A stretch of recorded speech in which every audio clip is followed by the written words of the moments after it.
Very fortunate.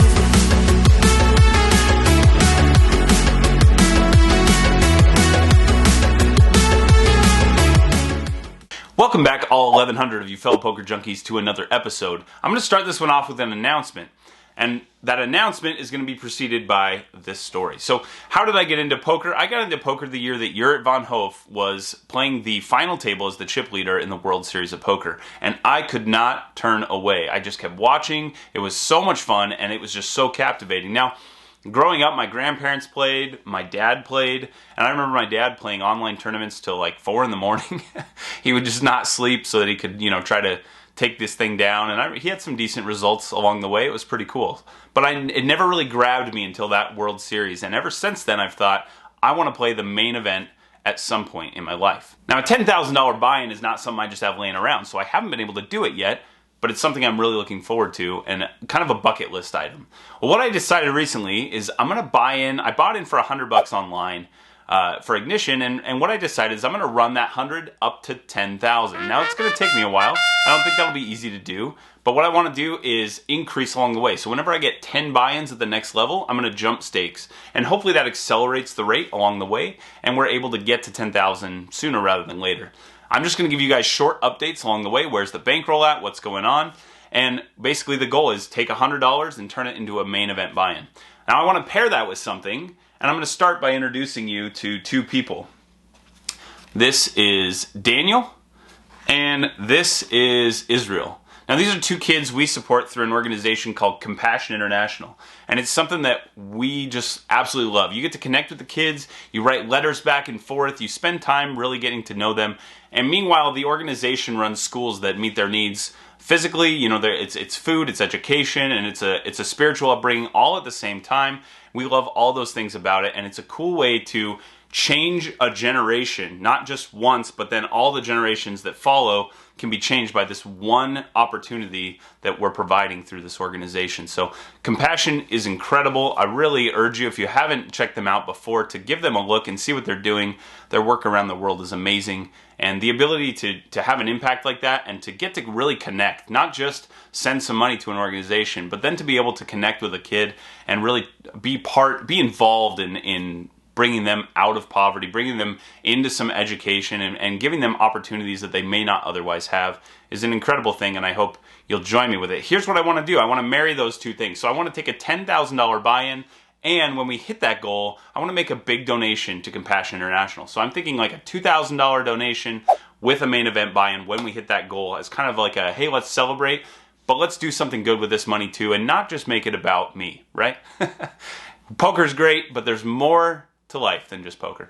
All right, let's get into this episode. So we start out playing volleyball. I'm playing rec volleyball with my wife. Now, she played in high school and had the chance to really learn some skills. She's pretty good at volleyball. As for me, I'm not going to comment on my skill set, and I'll let you decide if I'm terrible or if I'm just being modest. It's one of the two. All right, let's get into this one. So I get to the Black Pearl later because of volleyball, so I'm there around 9 o'clock or so.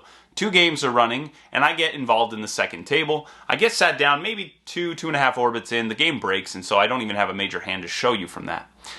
I end up taking a meal break, and I have this amazing salad. Ooh, so good. Salad, you say? Yes. I found out recently my cholesterol is a bit high, so I'm trying to eat a little bit better, shed some of these pounds. Whew. I will tell you, if you've never been to the Pearl, they have amazing food there. They do a really good job. You can basically close your eyes, point to something on the menu, and it's going to be good. So I'm sometimes a little bit bummed to be eating a salad because their food's so good, but the salad is still amazing. So anyway, we have a good meal.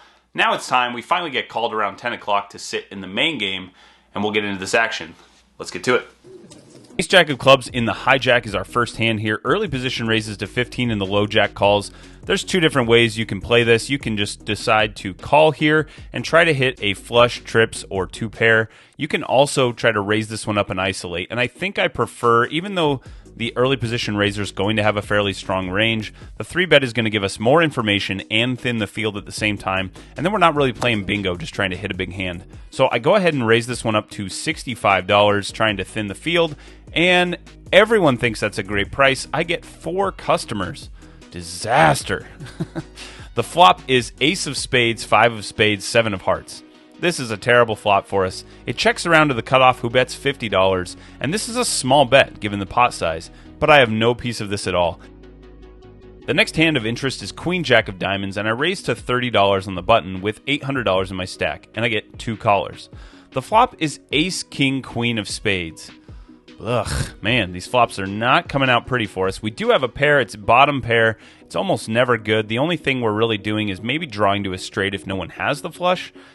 I don't know. It checks to me, but while the flop will hit my range decently on average, I have 2 opponents left, and if anybody has a halfway decent spade, we're probably getting called. So some showdown value here, a draw to improve, and if I'm beat right now, I'm crushed.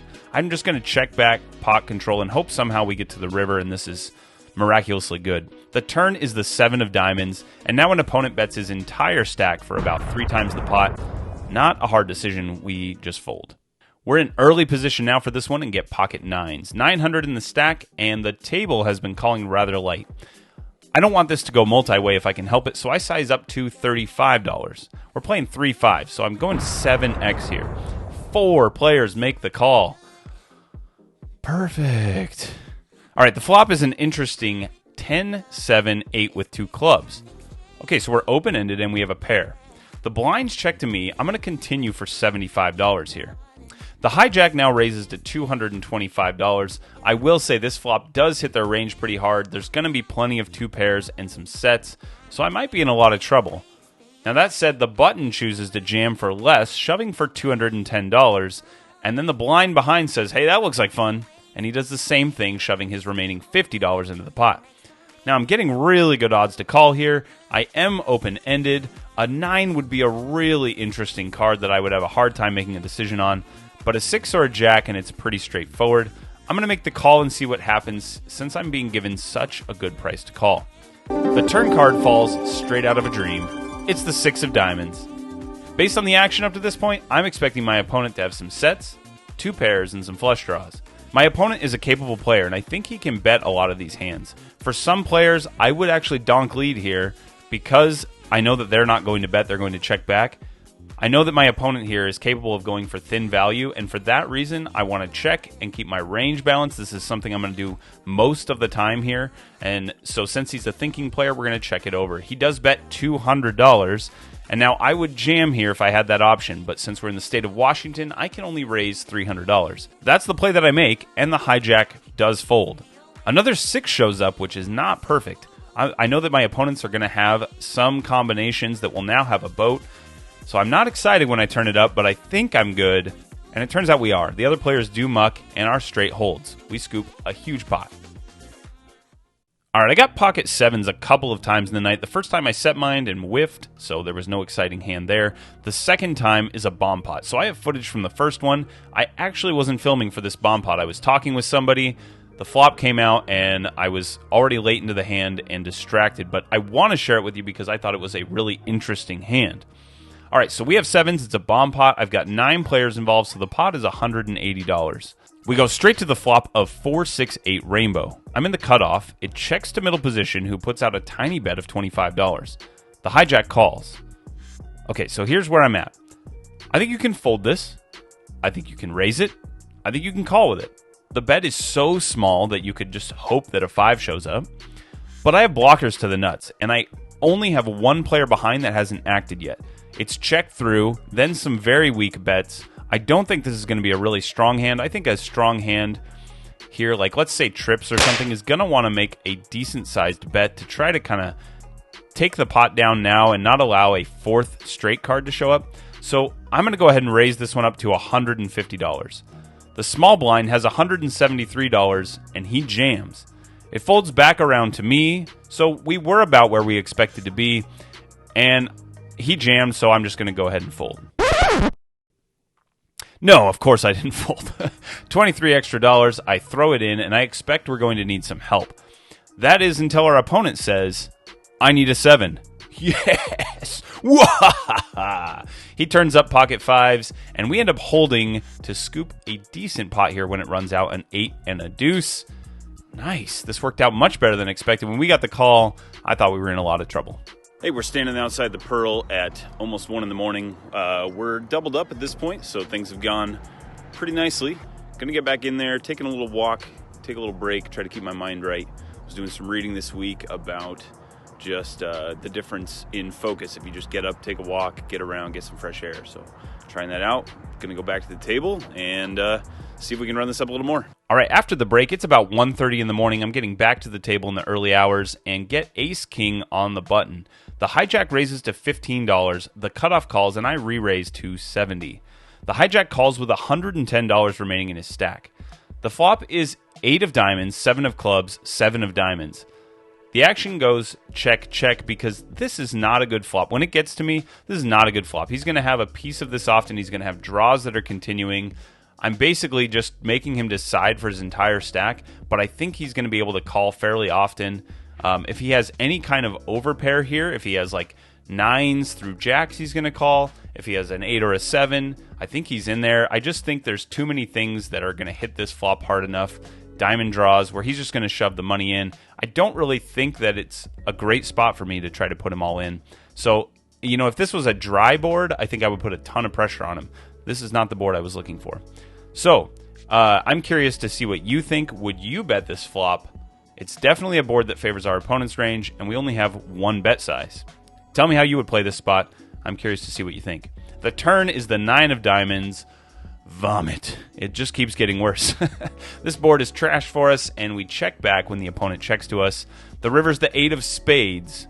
Okay, I mean, we have some showdown value, so when he checks to us again, I'm like, hey, my hand might be good here once in a while. So I check back. He does show us the 5-6 of clubs and takes it down with a straight. Let me know if you would have played this one differently. I want to hear what you guys would do. All right, we're into this one for $1,000. We're out for $1,730, meaning we made $730. That means these two Patreon supporters are going to be getting a cut of that. $36 each is headed your way. Thanks for supporting the channel. If you want to get into this micro staking thing that we've got going on, the information is below in the Patreon link. Check it out. Would love to have you part of the community and making some money with me when I win. All right, that's a wrap on this session. Thanks for hanging out. Look forward to catching up with you guys again soon. Look for that content to be coming out, those online sessions. They'll be short little videos, but just to update you on the progress. Should be fun along the way, and I'll look forward to talking with you again soon. Go crush table. See you next time.